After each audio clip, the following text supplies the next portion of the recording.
Hey y'all, it's your Midday Love, AutumnJoi Live, and I am sitting next to the beautiful Lennox. Hey girl. Hey girl, what's up? Oh my gosh, first of all, you're from DC too.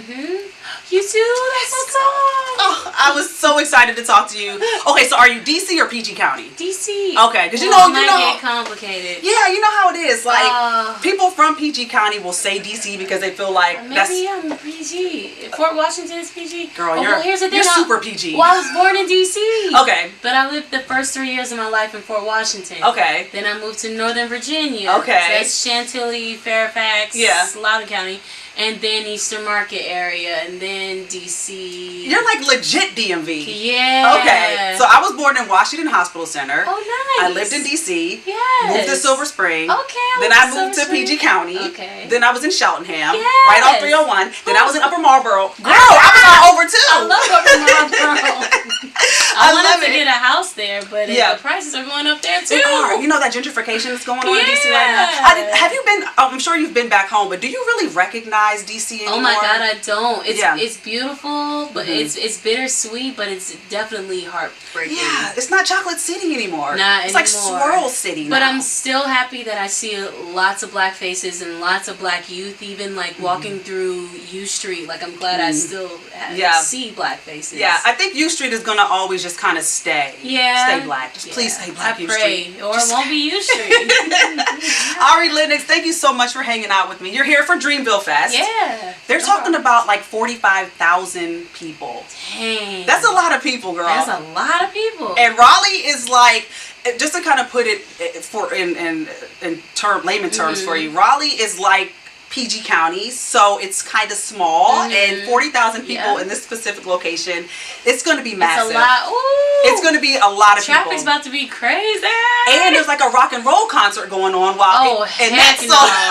The locals are about to be annoyed. You're gonna have to catch a helicopter and they're gonna have to put you right on the stage, legit. So are you excited? I'm so excited. Yeah, I'm really excited. Is that your biggest crowd, you think? Or I'm sure you definitely not, because of opening up for Cole. Like it's just all, you never know what type of opportunities will come with that. And then also I got the chance to sing with Stevie Wonder. I believe it was about 40,000 people. Okay, I'm sorry. Maybe not. Stevie Wonder? You hear how she just said that so casual? What y'all think? Girl, I think it was a lot of people. Stevie Wonder. I mean, I just hung out with Beyonce yesterday. It was nothing. Girl, no, I didn't. That is so dope. Well, how was it with Stevie Wonder? How was that? It was a dream. Like, it was just like, okay, like, I don't really need to do much. I can retire, have some kids now. Because that was the highlight of life. Like, Stevie, So, that's amazing. Okay, so first of all, congratulations, Double XL. Thank you. The only girl on the cover, Oh, yeah, that was cool. And I love it because you just fit right in. Thank you. And it just looks like everybody on Dreamville just absolutely loves you and worships you. First lady of Dreamville. Thank you. I adore every single one. So talk about that. Talk about like the process of, trying to get discovered and then finally getting on and then getting on with Dreamville.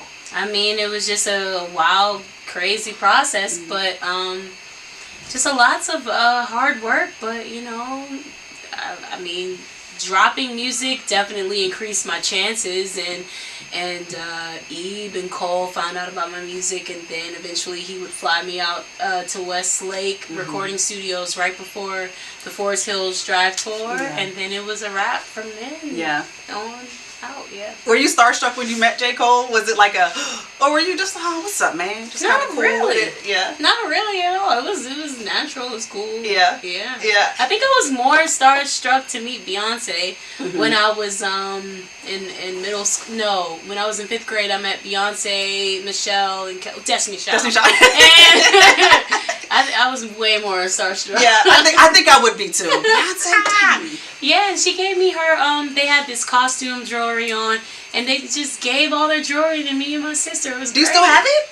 Nah. Oh, girl, it might be worth something now. I don't know what I was on back then, but like, I would have worn to school every single day. Yeah. You couldn't tell me nothing. I was a hot mess then. I don't know where it is. So it's funny because so on my Apple playlist, of course, Apple, they play all the new up and coming artists, and I remember when I heard Whipped Cream, and I was just like, ooh. I love this song. Thank you. And then it was on the radio, and I was like, oh my God, we're playing Ari Lennox. So talk about the process of like, you know, I feel like every artist, when you hear yourself on the radio, it's like that nostalgic, like, oh my God, like that moment. Dang. I never really heard it on the radio. Really? Yeah. I mean, I think the places where it played, I just was never there, or I once I heard a snippet of like Shea Butter Baby on the radio, but like outside of that, like I never, unfortunately, well, hopefully one day, like I'll just be casually just doing whatever, and hear it. But I've seen lots of snaps of people hearing it on the radio, so like, yeah, like throughout the Raleigh, DC area, I've seen a lot of snaps about it, but I've never been there to catch it. You're just so cool. Thank You're you. just so cool. I'd be so Really? like just over the top, girl. Okay. You're so cool about it. So Shea Butter Baby has like quickly become like the Black girl anthem. Oh, because wow. there have been many a times where I have woken up and I had a little stain on my bosom pillowcase. So I can relate. So talk about like how important it is to just stay true to like just speaking to Black girls as a whole. Well, women, but more specifically Black girls as a whole. Yeah, I mean, it's just super important. There's a lot of people who feel like their hair isn't perfect, you know, from the most coarse hair or the loosest curl of hair. I just feel like we just got to make sure that all Black women, or all women with curly hair in general, feel like embraced in this society, because society tries to make it seem like there's only one type of hair that can work or whatever.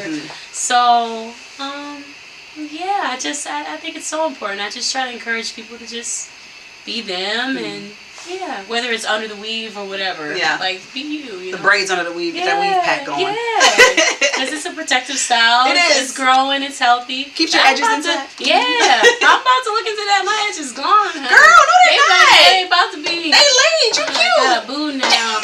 They snatching them. So we were talking, you had mentioned about in the media how, you know, they make hair a thing. We got to talk about colorism. Yeah. Because and I want to just be honest, because, you know, with the music industry, you know, the lighter skinned girls maybe get pushed a little bit further to the forefront than us brownies. Okay. So talk about that. I mean, has that been